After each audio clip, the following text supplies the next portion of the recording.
ए लोगों, हम मनुष्य जाति जो है ईश्वर की निर्माण है और ईश्वर की स्वामी भक्ति करना ही मेरा मुख्य उद्देश्य है। तो ईश्वर की भक्ति करने के लिए तो ईश्वर की इच्छा आज्ञा के मार्ग पर चलना ही है, लेकिन ईश्वर को खुश करने के लिए सबसे महत्वपूर्ण माध्यम है मनुष्य मानवता की सेवा करना। अगर हम मानवता की सेवा करते हैं, मानव जाति को दुखों से निकालने का प्रयास करते हैं या उनको संकटों से बचाए रखने का कोशिश करते हैं, तब तो हम तब ईश्वर हमसे प्रसन्न होता है। मतलब ईश्वर की हम कुछ कर नहीं सकते हैं।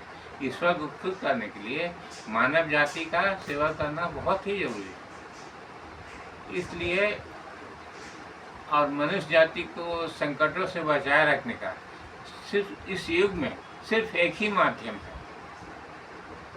कि हम इस पोप के ईसाई धर्म संस्थान जो रोमन कैथोलिक चर्च है उसके सच्चाई को लोगों को बताएं, दिखाएं कि किस तरह से दुनिया एक मतलब कि मनुष्य जाति का मछुआरा बना रखा है।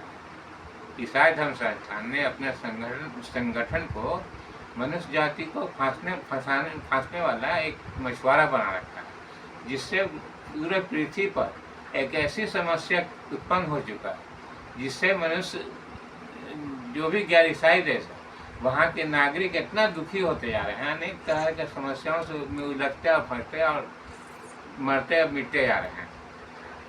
तो इन सभी संकटों से बचने का एकमात्र उपाय है दुनिया के सामने जो भी गैर ईसाई धर्म समाज है या गैर ईसाई देश है, उसको खुद को बचाने का एक ही मार्ग है कि वो पोप के ईसाई धर्म संस्थान के नीति नियम और उद्देश्य को समझे। यही एक अगर जिस दिन इस उद्देश्य को लोगों ने समझ लिया, अब उसको समझने का प्रयास किया, तब उनके संकटों का समाधान निकलने लगेगा। इसलिए मेरा अनुरोध है संपूर्ण मानव जाति से कि वो अपने दुश्मनों को पहचाने।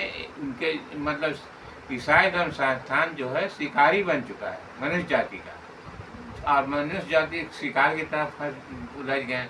जितना भी विवाद उत्पन्न हो रहा है, चाहे धर्म, भाषा, जाति के आधार पर, वो सब उत्पन्न किया हुआ है ईसाई धर्म संस्थान का अपने उद्देश्य और लक्ष्य की प्राप्ति के लिए। तो इस विषय को लोग अगर समझ सकते हैं तो समझें। अगर अपनी समस्याओं से मुक्त होना चाहते हैं तो उनको ईसाई धर्म संस्थान के नीति नियम और उद्देश्य को समझना परखना पड़ेगा। ईसाई धर्म संस्थान के वास्तव में ईसा मसीह की शिक्षा के आधार पर चल रहा है या उनके विपरीत दिशा पर चल रहा है और मनुष्य जाति को मछुआरा बना करके उसका शिकार करने पर तुला हुआ है। तो इस विषय को लोगों को समझना होगा, तभी उन अपनी समस्याओं से मुक्त हो पाएंगे। हम कोई राजनेता नहीं है, ना राजनीतिक मेरा उद्देश्य है। हमको राजनीति से कोई लगाव नहीं, लेकिन मनुष्य जाति का भला करना मेरा उद्देश्य है कि मनुष्य को संकटों से बचाए रखना। इसलिए हम बोलते हैं, लोग अगर समझ सकते तो समझे, नहीं तो उनकी मर्जी, हम क्या कर सकते हैं। खैर, मेरा नाम मोहम्मद अब्दुल रहमान हुआ। नमस्कार।